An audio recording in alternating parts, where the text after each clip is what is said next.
Ever notice how a running toilet never seems to act up during the day? It always waits until 2 in the morning when the house is dead quiet, and suddenly you hear that phantom flush or that faint hissing sound that just will not stop. And the worst part? Every minute it runs, it's wasting water and costing you money. Well, in this video, I'm going to walk you through exactly how to fix a running toilet from start to finish. We're going to cover everything from diagnosing the problem to replacing the parts, and you don't need any plumbing experience to do this. Plus, stick around to the end where I'll show you a simple trick to test whether your flapper is leaking before you even buy a single part. Let's get into it. Fixing a running toilet is honestly one of the most satisfying repairs you can do as a homeowner. It's quick, it's affordable, and once you understand how the parts inside the tank work together, you'll realize this is a job just about anyone can handle. So before we pick up a single tool, let's take a minute to understand what's actually going on inside that tank. When you lift the lid off your toilet tank, it can look a little intimidating with all those parts in there, but it's actually a pretty simple system. You've really only got two main components doing all the work. The first is the fill valve. That's the tall piece on the left side of the tank, and its job is to refill the tank with fresh water after every flush. The second is the flush valve, and that's the piece in the center with the rubber flapper sitting on top of it. When you press the handle, a chain lifts that flapper, water rushes down into the bowl, and once the tank empties, the flapper drops back down and seals the opening so the tank can fill up again. When your toilet is running, it almost always comes down to one of those two parts. Either the flapper isn't sealing properly and water is slowly leaking into the bowl, or the fill valve isn't shutting off the way it should. That's it. Once you figure out which one is causing the problem, the fix is straightforward. Now, the very first thing you want to do before you touch anything inside that tank is shut the water off. Look behind your toilet near the floor, and you'll see a small valve with a supply line running up to the bottom of the tank. That's your shutoff valve, sometimes called an angle stop. If you've got a newer quarter-turn valve with a lever handle, just turn it 90 degrees so the handle is perpendicular to the pipe. If you've got an older style gate valve, the kind with a round handle that you turn like a faucet, go ahead and turn it clockwise until it stops. Here's a really important step that a lot of people skip. Before you disconnect anything, flush the toilet and watch what happens. If the tank doesn't refill, your shutoff valve is working and you're good to go. If water keeps flowing in, that valve isn't holding and you'll need to shut off the water at the main before you proceed. Trust me, you do not want to find out your shutoff valve is bad after you've already disconnected the supply line. That's a recipe for water all over your bathroom floor. While you're down there, go ahead and lay an old towel underneath the supply line connection. You're going to get a little bit of water when you disconnect it, and the towel will save you from having to mop up later. I also like to keep a small bucket or a shallow pan nearby just in case. Now, let's get the tank lid off. Lift it straight up carefully with both hands. Porcelain is heavy and it's fragile, so set it somewhere safe and out of the way. I usually put mine flat on an old towel on the floor, away from where I'm working, so there's no chance of bumping it with my foot or knocking it off a counter. With the lid off, you can see everything we talked about. The fill valve on the left, the flush valve and flapper in the center, and the handle mechanism with the chain. Next, let's disconnect the supply line from the bottom of the tank. You'll see a coupling nut where the supply line meets the tank. Most of the time, you can loosen this by hand, but if it's tight, use a pair of channel lock pliers and give it a gentle turn counterclockwise. Don't go crazy with the force here. These fittings are connecting to porcelain, and if you crack the tank, you're buying a whole new toilet. Once it's loose, pull the supply line to the side and let any remaining water drip into your towel or bucket. By the way, if you're finding this advice helpful, you should know it's just a small sample of what I've put into my new guide, The Ultimate Plumbing Playbook. It's packed with step-by-step instructions for hundreds of repairs that can save you thousands. To grab your copy, you can scan the QR code on the screen right now, or just use the first link in the description below. All right, let's continue. Now, it's time to figure out what's actually causing your toilet to run. Like I mentioned earlier, it's going to be one of two things, the flapper or the fill valve. And there's a really easy way to tell which one is the culprit. Look inside the tank at the water level. If the water is up to or flowing into the top of that overflow tube, that tall open pipe in the center of the tank, your fill valve is the problem. It's not shutting off, and water is continuously pouring into the overflow and down into the bowl. But if the water level is sitting below the top of the overflow tube, and you can still hear water trickling, your flapper is the problem. It's not making a good seal, so water is slowly seeping past it and into the bowl.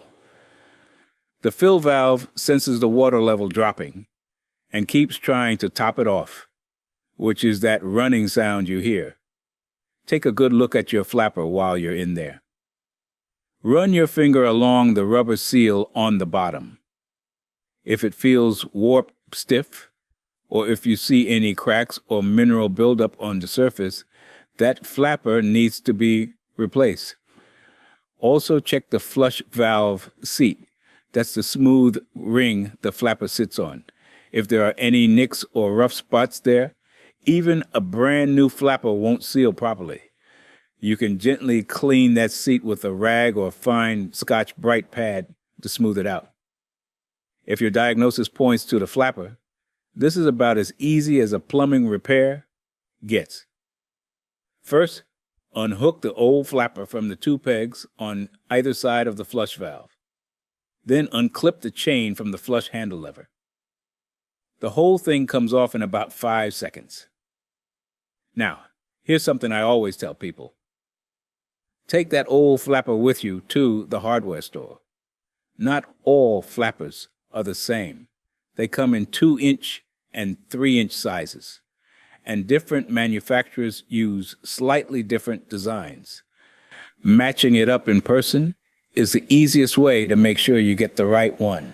Some toilets even have the model number stamped inside the tank lid, so check for that too. Once you've got your new flapper, snap it onto those same 2 pegs. Reattach the chain to the handle lever. And here's the key. You want just a tiny bit of slack in that chain, about 1/2 inch. If the chain is too tight, the flapper won't sit down all the way, and you'll still get a leak. If it's too loose, it can get caught underneath the flapper when it closes. And same problem. Press the flapper down with your finger and make sure it sits flush against the valve seat all the way around. You should feel it make a nice, even seal. If your problem is the fill valve, you've got 2 options. You can try rebuilding it first, or you can replace the whole thing. Let's start with the rebuild, because a lot of the time, that's all it takes. On most fill valves, there's a cap on the very top that twists off. Give it a counterclockwise turn and lift it straight up. Underneath, you'll find the diaphragm, which is a small rubber seal, and sometimes a little pin or screen. Pull that diaphragm out and inspect it closely. Look for any debris, sediment, or a mineral buildup. A lot of the time, a tiny piece of grit gets trapped in there and keeps the valve from closing completely. Rinse it under clean water, and if you need to, wash it gently with a little soapy water.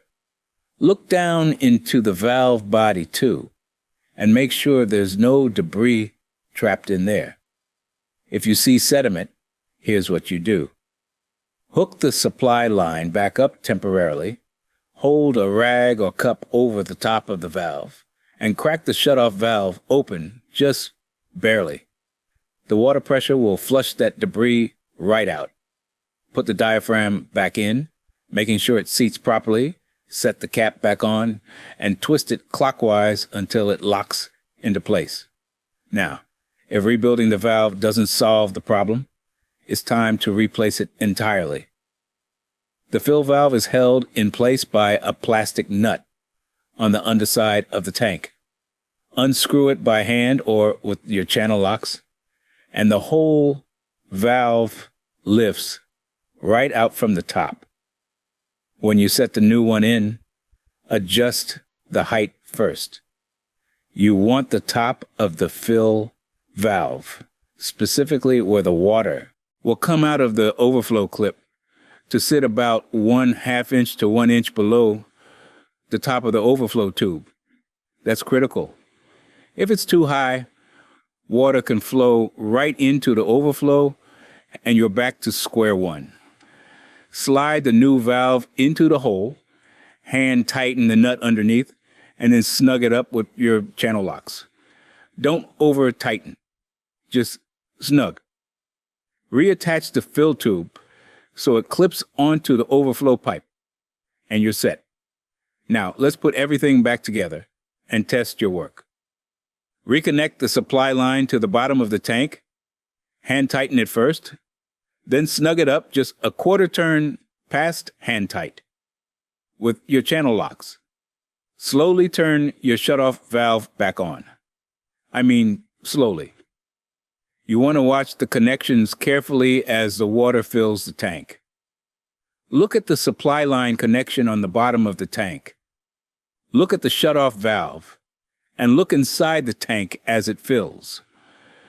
The water should rise steadily and stop about 1/2 inch to 1 inch below the top of the overflow tube. Once it stops, the fill valve should go completely silent. Listen for any hissing or trickling. If it's quiet, flush the toilet and watch the whole cycle. The flapper should lift, the water should drain, the flapper should drop back down and seal, and the tank should refill and stop right at the correct water level. Run it through 2 or 3 flushes just to be sure. Let's talk about some common problems you might run into and how to solve them. First, the toilet is still running after you replace the flapper. This usually means the flush valve seat has a rough spot or mineral deposit that's preventing a good seal. Take the new flapper back off and run your finger around that seat one more time. If you feel anything rough, clean it with a fine Scotch-Brite pad or even a damp rag with a little bit of white vinegar. That should smooth it right out.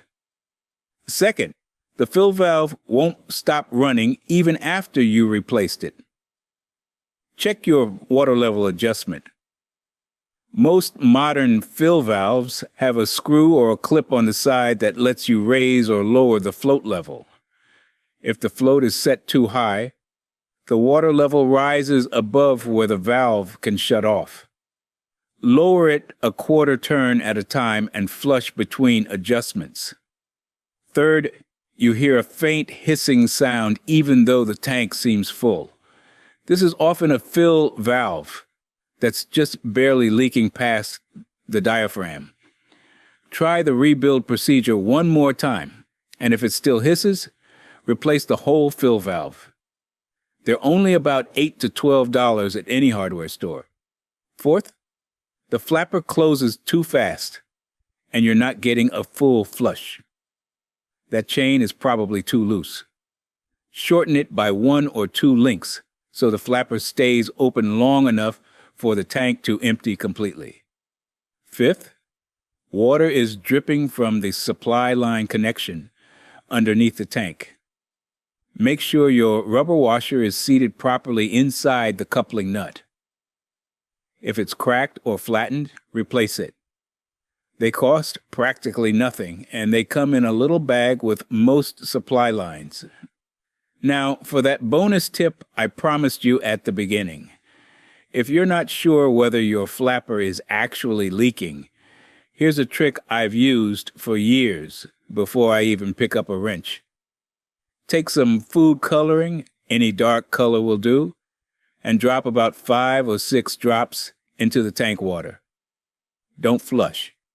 Just let it sit for 15 to 20 minutes, and then come back and look in the bowl. If you see colored water in the bowl, your flapper is leaking. If the bowl water is still clear, the flapper is fine, and your fill valve is the problem.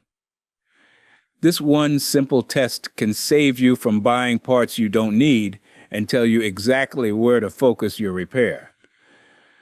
I recommend doing this test once a year, even if your toilet seems fine, because a flapper can develop a slow leak that wastes hundreds of gallons a month without ever making a sound loud enough to notice. Before you go, I want to make sure you know about my complete guide, the Ultimate Plumbing Playbook. It goes way deeper than we can in a single video, with 85 pages covering everything from clearing any clog to replacing your own water heater. If you want to stop wasting money on simple fixes, this book is for you. Just scan the QR code on the screen or click the link in the description to get your copy. Thanks for watching. And if you haven't already, make sure you hit that subscribe button so you don't miss the next one. I'll see you in the next video. Take care.